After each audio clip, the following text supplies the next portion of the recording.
Zentangle friends, my name is Annie Reiser. I'm a certified Zentangle teacher and a certified botanical illustrator. And I'd like to welcome you today to another of my Lunchtime Tangle series.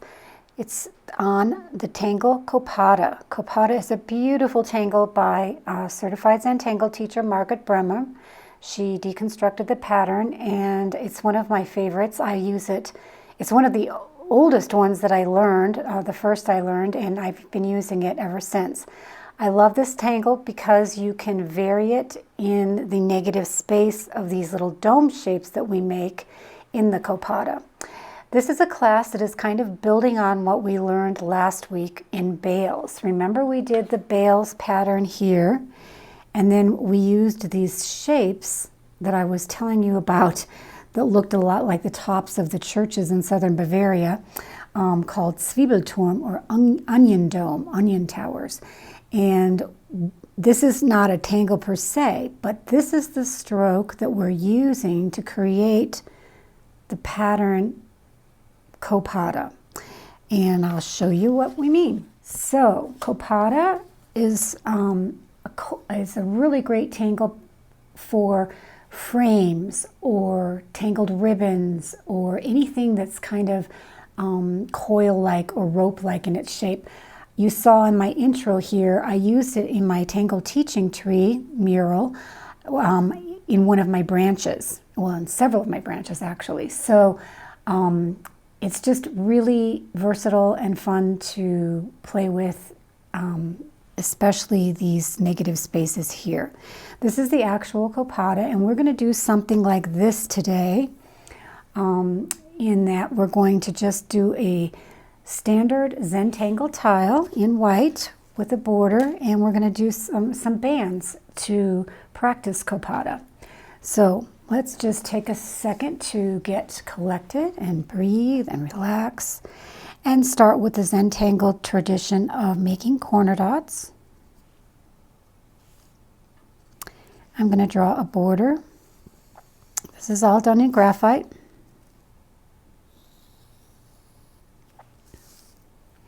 You can make a wavy border if you'd rather. I'm just going to do the standard straight border because I'm going to do this hollow ball kind of pattern inside. I want to go from corner to corner so that we have the longest possible drawing space to show you how this pattern works. So I am going to go ahead and ink this out. I could have just gone right on there with ink. I'm going to use my Micron pen from Sakura. It's a PN plastic nib. It's a very robust tip. So inking that out.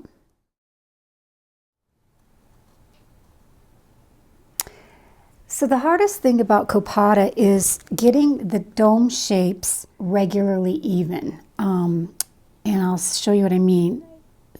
To do that, I figured out a way to help guide me by putting in a lightly penciled in midline, and that's going to help me know where my dome is going to start flaring out. So this is what I mean. Let's start over here. I'm going to draw my little dome shape again like we did last week. But you see when I come to that mid section, that's when I start flaring out. So this tangle pattern is a very wonderful one in terms of getting some good Zen flow going if you learn to do it the right way. That is, start one direction,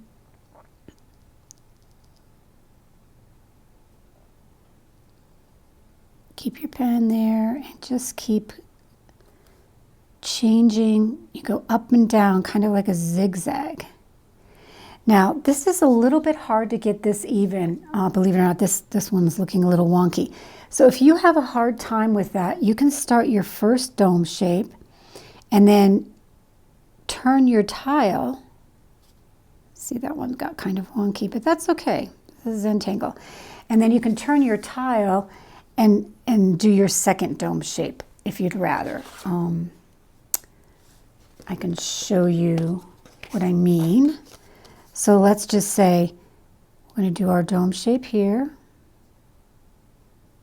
our onion tower, turn it, onion tower, turn it back, onion tower. So it's a little bit easier if you are always used to pulling your pen rather than going up and pushing it away. If that's too hard, just keep turning your tile till you find the right shape. Okay, onward. Let's go ahead and get our smaller 01 Sakura Micron pen out and do an aura line on these dome shapes. And an aura line is nothing more than you're mimicking the line that was in front of, that was given. And we're not going all the way to the top. We're coming out about this far because we want the aura line to be pretty tightly drawn next to the line that was there. It's really hard to talk and draw this pattern at the same time. So I'm going to turn my tile and I'm going to just do another aura line here.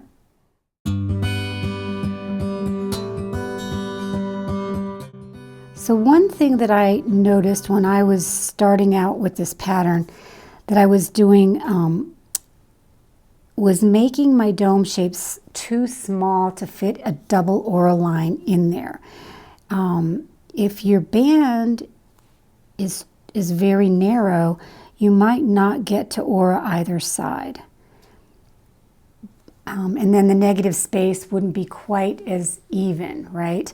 But I love this pattern because it's very magical in that when you make the one shape and then just keep making it, the other side is the negative space that's exactly mirroring that space you just drew. It's very much like Escher, kind of Escher-esque.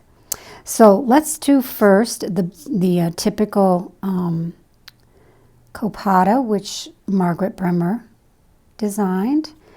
And it's nothing more than these little ladybugs in the center of our dome. And I will fill them in with my PN pen because it's got a more robust tip and I can get a lot of more ink out quicker. Then I'm going to turn my tile and do the same thing here.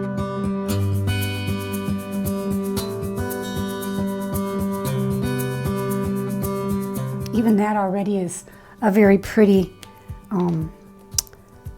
design. I'm going to erase that middle guideline for myself. And now I'm going to take my 01 and I'm going to make these sun rays. And what I'm going to do is I'm going to imagine the midsection, the midpoint at the bottom here, starting in the center. Here's the midpoint, and we're just going to keep fanning out to make what looks like a sun pattern, sun rays. So if you always pull your ray from the same point, you'll get these nice regular wedges.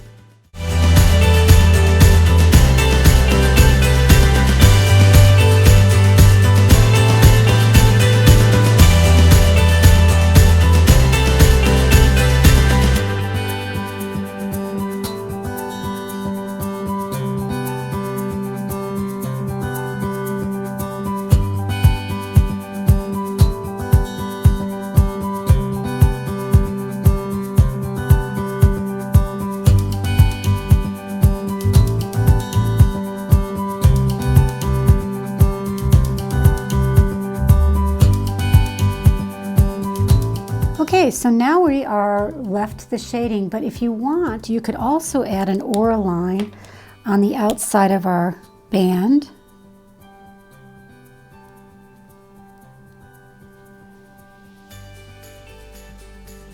Just kind of finishes it off nicely, gives it a seam sort of.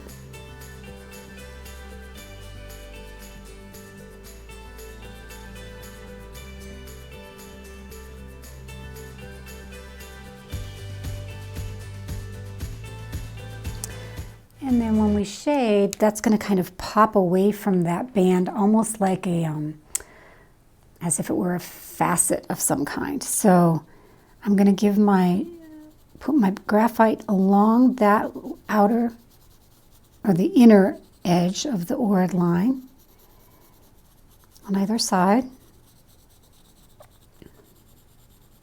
Notice I'm using the side of my pencil to lay down the graphite, and then I'm going to take my Tortillion.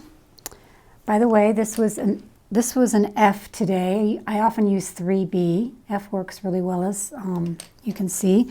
It's also pretty soft. And then I'm just going to take my blending stump, my Tortillion, and blend with a little bit of a circular motion. Blend that graphite out toward the light. Always saving a lot of highlight. And if you get too much graphite and you get too much of your highlight covered up, you can always come in with your kneaded eraser and lift, right?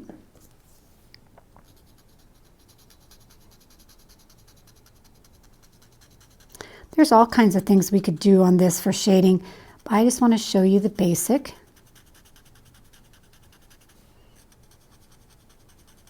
Again, I say this all the time, but I guess if you're just watching this and you haven't seen my other episodes, when I'm blending, I'm not pushing hard with my blending stump.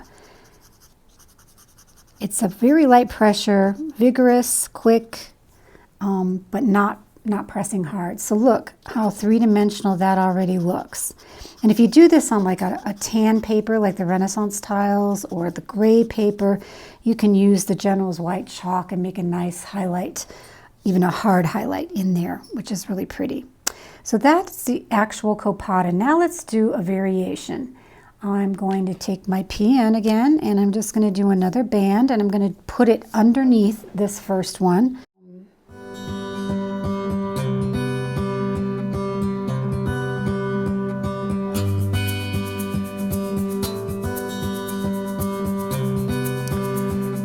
And then we're going to go again. But what I will do is first make that little midrib, that little midline, so that I have a guide where to start bowing out my little onion tower. So let's start here.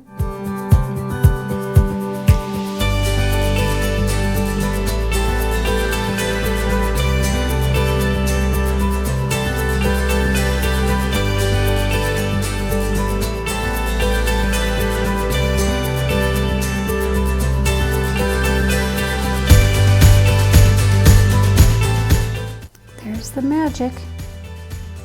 This is this. Isn't that so cool? I think Margaret was brilliant with this tangle.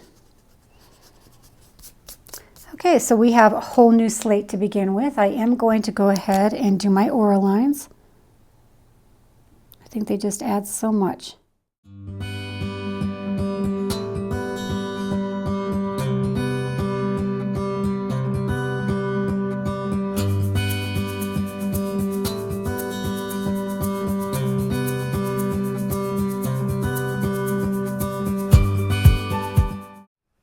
We're going to start with, again, a little crescent, cleaning up that line. Sometimes it's nice to go back and restate the midline, because then you have the beauty of the thick and thin line, right? The thinner lines being those orid lines, and the thicker one being that center focal point. And it gives you an opportunity to clean up wiggly lines. So you make them thicker, right? So we're going to start with our crescent.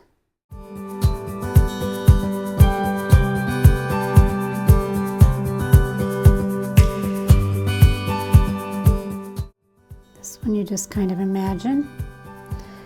And then I am going to do an aura line on these crescents. Instead, here I didn't, but this one we're going to give that a little aura. And you can even do things in there. You can do striping, little Beetlejuice pattern.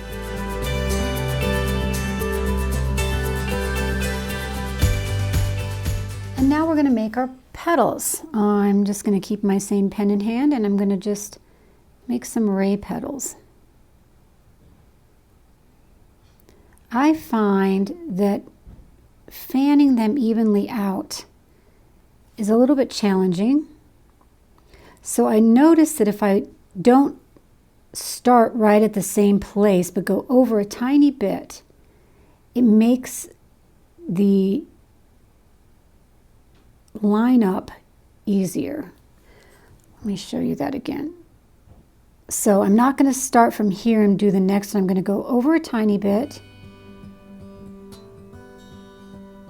go over,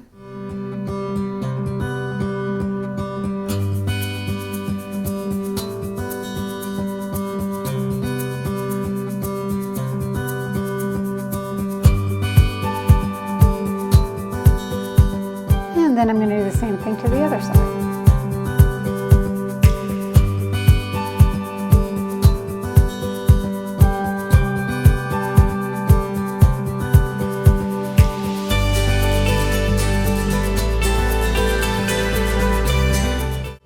So now we're going to fill in our petals and the negative space on alternate sides. So let's start with filling in these petals, and I'm going to use my bigger pen to do that with. These are going to be black.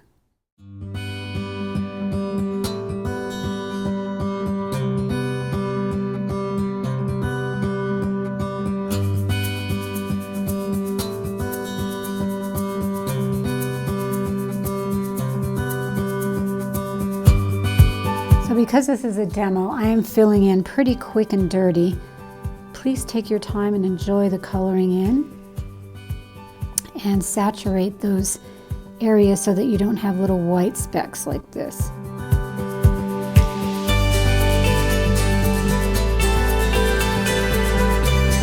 Okay, so then on the other, oops, sorry, I went way off camera. On the other side, we're going to do the negative space behind the petals for a different look. So we're going to go back here, leave the petals white, and the background is going to be dark. So this is almost kind of a Notan-like design. You can look that up. It's a beautiful design concept, Japanese, the design masters, all right? It's spelled N-O-T-A-N, Notan. And it plays with that negative space being cut out from the positive. Kind of hard to explain, but this is basically kind of what we're doing. Except for not cutting, we're just using black and white ink to distinguish those negative spaces.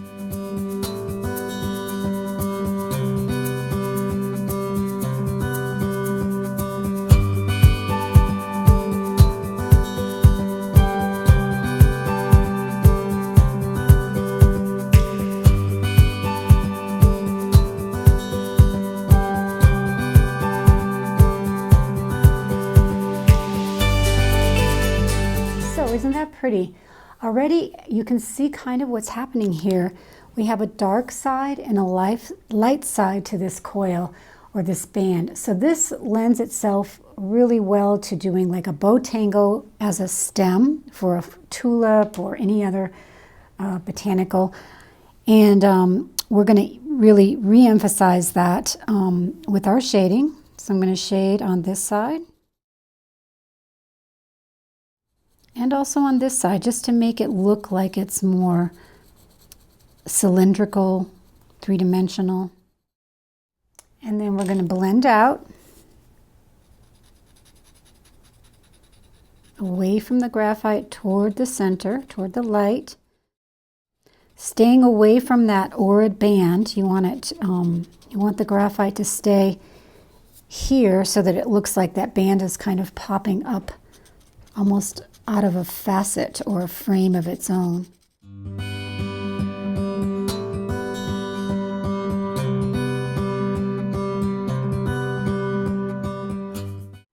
So whenever I shade, if I don't think that's enough graphite, I'll just go back on there and hit it up again. I like shading. I think it really adds the most to any piece because it's taking a flat design and making it three-dimensional, and it just looks spectacular. So you can always add more, layer up that graphite, just like you can layer up colored pencil, just like you can layer up paint. And you have a lot of control that way if you go from light to dark. Since this has a lot more black in it than this, that's why I'm adding that extra pop of graphite. Still saving out my midsection as a highlight. And the other place, since we have two bands crossing over each other, we have this area here that invites us to shade either side and make this look like this one's coming to the foreground and pushing this other one back. And that's a concept in botanical illustration that we use. It's called, it's called atmospheric perspective, because we're putting basically air between these two coils, right? It's obviously we're not really putting air between them, but it's certainly looking like it. Could be even darker. It's a little bit like a drop shadow. Okay, so those are two Copadas that you can play with, and then just make yourself some more of these nice wide bands and finish them off with the same concept.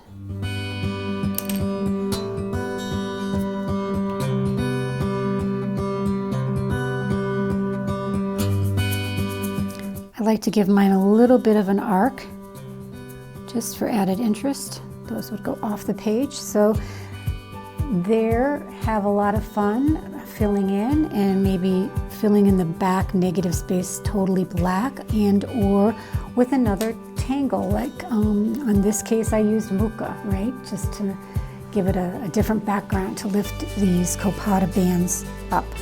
So that's it for today. I hope you enjoyed our Copada and all of its possibilities. Here's some henadrome. Here it is on the Renaissance tile, and look how beautiful all those different natural colors look blended. I just did this cute little pouch in which to save my tangles. I took a class and I used my Copada right here, for example. Isn't that a pretty idea? So lots of possibilities there. Enjoy, and please post your beautiful results to my Annie's Zentangle alumni Facebook page, and we can all enjoy and be inspired by you. Thanks again. See you next time. That's it for today's Tangle. Thanks for joining me. If you like these lunchtime tutorials, please give them a thumbs up and subscribe to my YouTube channel. I also invite you to check out my website for classes that I have scheduled, or to purchase my Tangle tags for your favorite step outs. That's bowtangle.net. I'm leaving you with some other links too. Zentangle.com, where you can learn more about the Zentangle method from its founders, Rick Roberts and Maria Thomas.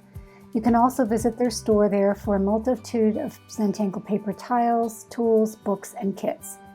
Tanglepatterns.com is that site I talk about, where you can explore hundreds of tangle patterns, read about them, and get the step out, which is basically the deconstruction of the pattern.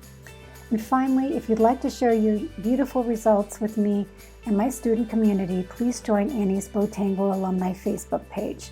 We're a private group where we inspire each other with our work and offer tips and useful information about art and Zentangle.